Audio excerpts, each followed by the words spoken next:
Hi friends, welcome back to my mini vlog. ಇವತ್ತು vlog ನಾನು morning ಏನು shoot ಮಾಡೋಕ್ಕೆ ಆಗಲಿಲ್ಲ. ಆಫ್ಟರ್ನೂನಿಂದ ವ್ಲಾಗ್ನ ಸ್ಟಾರ್ಟ್ ಮಾಡ್ತಾಯಿದ್ದೀನಿ. ಯಾಕೆ ಅಂತ ಅಂದರೆ ಸಿಕ್ಕಾಪಟ್ಟೆ ಕೆಲಸ ಇತ್ತು. ಸೊ ತುಂಬ ದಿನದಿಂದ ಆಯುಧಿಗೆ ನಾವು ಸೈಕಲ್ಲು ಆಟಾಡೋಕ್ಕೆ ತೆಗ್ದು ಕೊಡಬೇಕು ಅಂತ ಅಂದ್ಬಿಟ್ಟು ಅನ್ಕೊತಾ ಇದ್ವಿ. ಸೊ ಮನೆಯವರು ಬ್ಯುಸಿ ಇದ್ದರು ಮತ್ತು ಅವರು ಹೊರಗಡೆ ಕೆಲಸಕ್ಕೂ ಕೂಡ ಹೋಗಿದ್ದರು. ಹಾಗಾಗಿ ಯಾವುದೂ ಆಗ್ತಿರ್ಲಿಲ್ಲ. ಸೊ ಇವತ್ತು ನಾವು ತೆಗೆದುಬಿಟ್ಟು ಅದನ್ನು ಜಾಯಿನ್ನ ನಾವು ಮಾಡ್ತಾಯಿದ್ವಿ. ಆಯುಧಿ ತುಂಬ ಕಿತಾಪತಿ ಮಾಡ್ತಾಯಿದ್ಲು, ಅದು ತೊಗೊಳ್ಳೋದು ಇದು ತೊಗೊಳ್ಳೋದು. ಅವಳಿಗೆ ಬಾಕ್ಸ್ ಮೇಲೆ ಹತ್ತಿ ಆಟಾಡೋದು ತುಂಬ ಇಷ್ಟ ಇತ್ತು. ಸ್ವಲ್ಪ ಹೊತ್ತು ಅದು ಇದು ಅಂತ ಆಟಾಡಿದ್ಲು ಮತ್ತು ಆಮೇಲೆ ಬಂದುಬಿಟ್ಟು ಮಲ್ಕೊಂಡ್ಳು.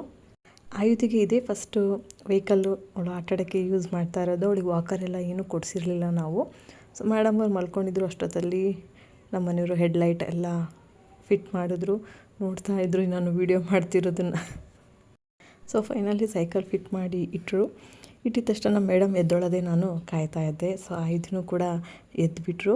ಎದ್ದಿದ ತಕ್ಷಣ ಅವರು ನನ್ನ ಹೀಗೆ ರೂಮಿಂದ ಹುಡ್ಕೊಂಡು ಬಂದು ನಾವು ಅವಳಿಗೆ ಈ ಥರ ಸರ್ಪ್ರೈಸನ್ನು ನಾನು ಕೊಟ್ಟೆ.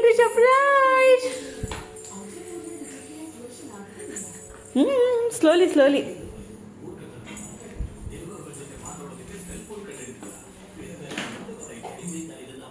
ಆಯ್ತು.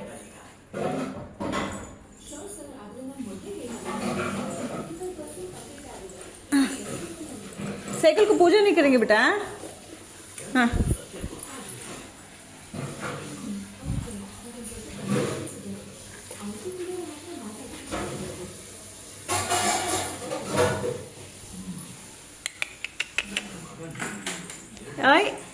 आइए दी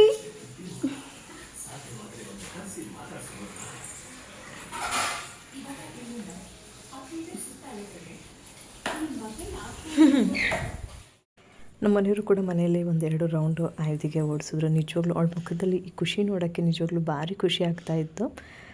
ಇನ್ನೇನು 2 ತಿಂಗಳಲ್ಲಿ ಅವಳಿಗೆ ಪೆಡಲು ಕೂಡ ಸಿಗುತ್ತೆ ಅಂತ ಅಂದ್ಬಿಟ್ಟು ನನಗೆ ಅನ್ನಿಸ್ತು. ಇದು ಪರ್ಫೆಕ್ಟ್ ಟೈಮ್ ನಾವು ಸೈಕಲ್ ಅವಳಿಗೆ ಕೊಟ್ಟಿದ್ದು ಅಂತ ಅಂದ್ಬಿಟ್ಟು ಅನ್ನಿಸ್ತು. ನಿಜವಾಗ್ಲೂ ನಮ್ಮ ಅಕ್ಕ, ನಮ್ಮ ತಂಗಿ ಎಲ್ಲರೂ ಕೂಡ ವೀಡಿಯೋ ಕಾಲ್ ಮಾಡಿದಾಗ ಅವಳು ತೋರಿಸ್ತಾಯಿದ್ಲು, ನೋಡಿ ನನ್ನ ಹೊಸ ಸೈಕಲ್ ಅಂತ ಅಂದ್ಬಿಟ್ಟು. ಅಕ್ಕಪಕ್ಕದವರಿಗೆಲ್ಲರೂ ಕೂಡ ಕರ್ಕೊಬಂದು ಸೈಕಲನ್ನು ಅವಳು ತೋರಿಸ್ತಾಯಿದ್ಲು. ಸೊ ಸಿಗ್ತೀನಿ ನೆಕ್ಸ್ಟ್ ಮಿನಿ ವ್ಲಾಗ್ ಒಂದಿಗೆ.